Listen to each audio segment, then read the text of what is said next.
오늘 우리가 함께 묵상할 하나님의 말씀은 사무엘상 19장 말씀입니다. 말씀 봉독은 8절에서 12절까지 하겠습니다.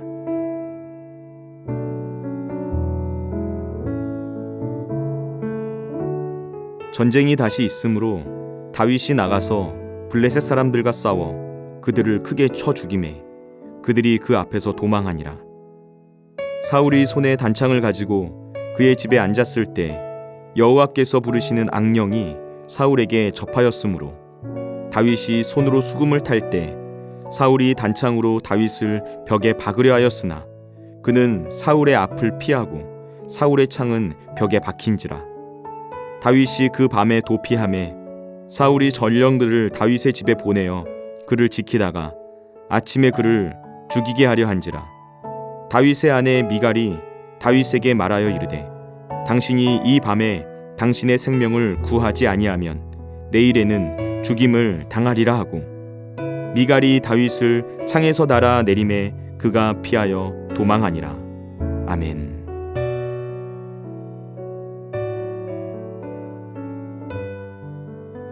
사무엘상 18장 29절 말씀을 보시면 사울이 다윗을 더욱더욱 두려워하여 평생에 다윗의 대적이 되니라 라고 말합니다.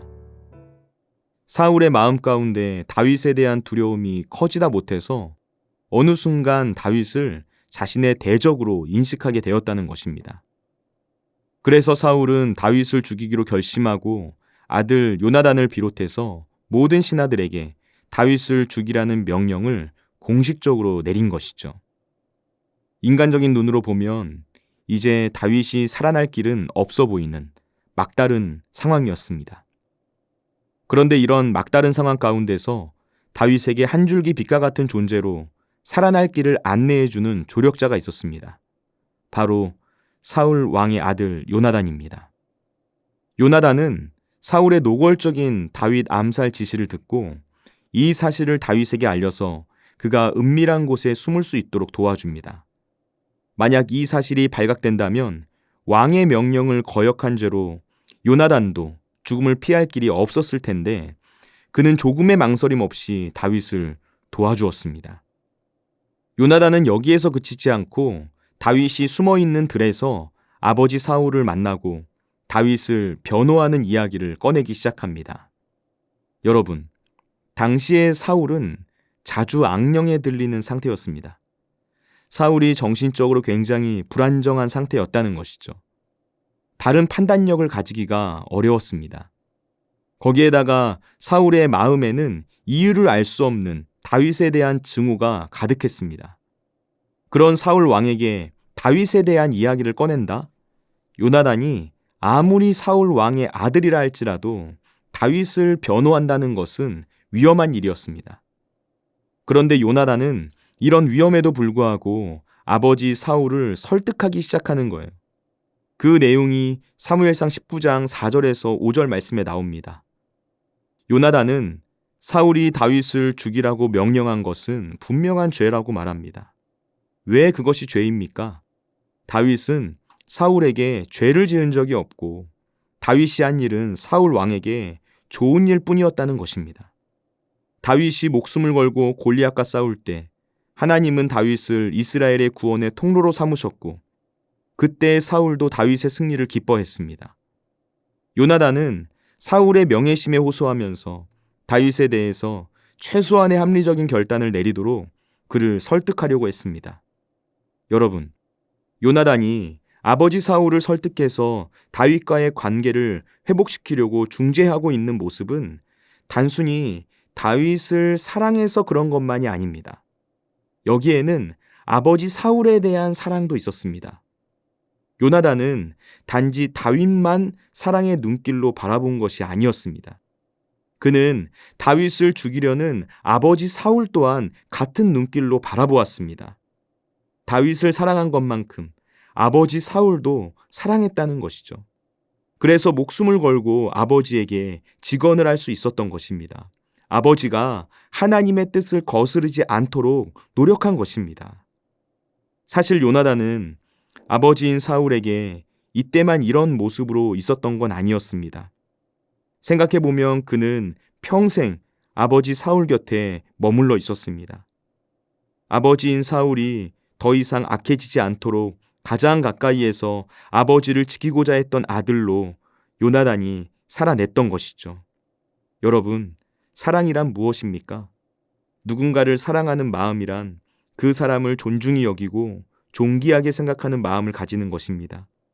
그 사람을 소중한 존재로 생각하기 때문에 그가 어떤 상태에 있든 기꺼이 그 사람의 곁에 머물 수 있게 되는 것입니다.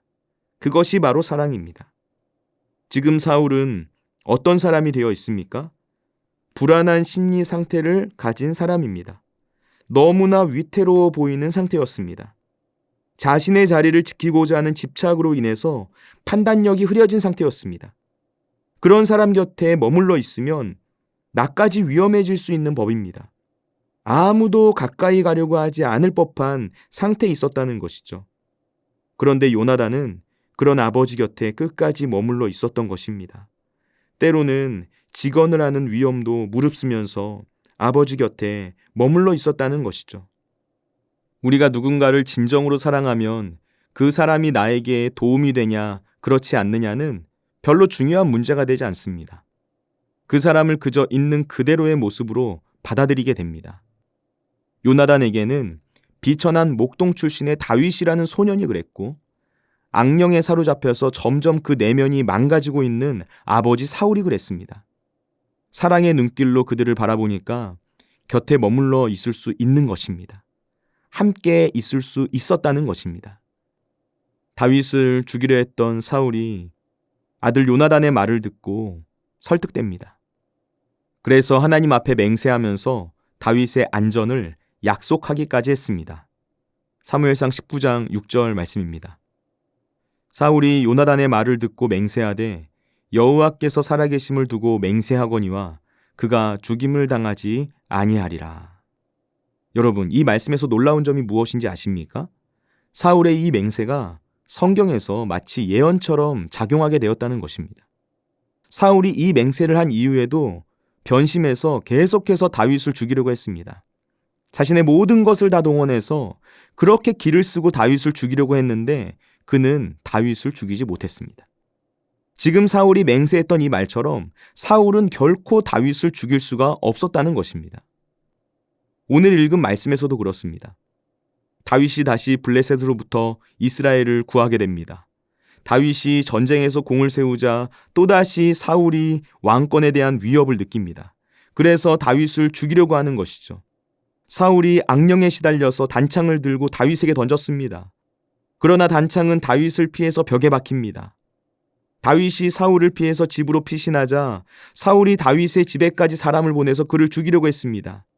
그때 다윗의 아내 미갈이 아버지의 위협을 전혀 개의치 않고 사랑하는 남편 다윗의 편에 서는 것입니다. 순발력과 기지를 발휘해서 다윗을 창문으로 내려가서 도망칠 수 있도록 길을 만들어줬다는 것이죠. 19장 말씀 후반부에서는 다윗이 라마 나요스로 도망쳐서 사무엘과 함께 있는 장면이 나옵니다. 사울은 이곳에도 군사들을 보내서 다윗을 잡으려고 했습니다. 그런데 이번에는 하나님의 영이 사울의 전령들에게 임해서 다윗을 잡으려는 의지를 꺾어 놓으시는 것입니다. 사울이 무려 3차례나 전령을 보냈는데 그때마다 전령들은 하나님의 영에 붙잡혀서 다윗을 죽이려는 본래 목적을 수행하지 못하게 되는 것입니다. 여러분, 이제 다윗은 사울의 궁을 떠나서 도망자의 신세가 되었습니다. 다윗은 지금까지 사울의 군대 수장으로 누리던 명성 대신에 도적대의 수장이라는 새로운 이름을 얻게 될 것입니다. 다윗은 자신을 죽이려고 추격해오는 사울을 피해서 매일매일 겨우 목숨을 부지하는 광야의 시간을 보내게 됩니다. 사무엘이 다윗에게 기름을 부은 사건이 다윗을 이런 도망자의 삶으로 내몰 것이라고는 아무도 예상하지 못했을 것입니다. 아마도 골리앗을 물리치고 사울의 사위가 되었을 때만 해도 사무엘의 기름 부으심이 이렇게 성취되는가 생각했을지 모릅니다. 그런데 다윗이 왕위에 오르는 과정에는 그가 예상하지 못한 단계, 즉 고난이 기다리고 있었습니다. 이제 다윗은 이런 오랜 고난의 삶을 통해서 말씀에 순종하는 통치자로서의 자질을 갖추기 위한 훈련을 받게 되고 그런 자신을 증명하는 시간을 보내야만 했습니다. 그 고난의 시간 동안 사울이 수차례 다윗을 죽이려고 했지만 그는 결코 다윗을 죽일 수가 없었습니다. 왜 그렇습니까? 다윗에게는 그를 진정한 왕으로 세우시려는 하나님의 손길이 늘 곁에 있었기 때문입니다. 요나단과 미갈, 사무엘과 같은 다윗을 돕는 사람들을 통해서 하나님이 함께 하셨습니다. 그리고 앞으로 그가 마주하게 될 고난을 통해서 하나님은 다윗과 함께 계셨습니다. 기도하겠습니다. 우리를 사랑하시는 하나님 아버지, 우리에게 모든 사람을 사랑할 수 있는 마음을 부어 주옵소서. 편견을 가지고 사람을 바라보는 것이 아니라 나의 유익을 따라 사람을 가려서 사귀는 것이 아니라 모든 사람을 사랑하는 마음으로 품을 수 있는 예수님의 모습으로 살아가게 하옵소서. 다윗을 왕으로 세우고자 고난을 허락하셨지만 어떤 사망의 세력도 다윗을 해하지 못하도록 지켜주신 하나님의 손길을 신뢰합니다. 광야 가운데서 늘 함께 하시며 우리를 지켜주시는 하나님을 신뢰하며 믿음의 길 걷기를 원하오니 우리와 함께하여 주옵소서. 오늘도 우리와 함께 하시는 예수님의 이름으로 기도드립니다. 아멘. 하늘에 계신 우리 아버지, 아버지의 이름을 거룩하게 하시며 아버지의 나라가 오게 하시며 아버지의 뜻이 하늘에서와 같이 땅에서도 이루어지게 하소서. 오늘 우리에게 일용할 양식을 주시고 우리가 우리에게 잘못한 사람을 용서하여 준 것 같이 우리 죄를 용서하여 주시고 우리를 시험에 빠지지 않게 하시고 악에서 구하소서. 나라와 권능과 영광이 영원히 아버지의 것입니다. 아멘.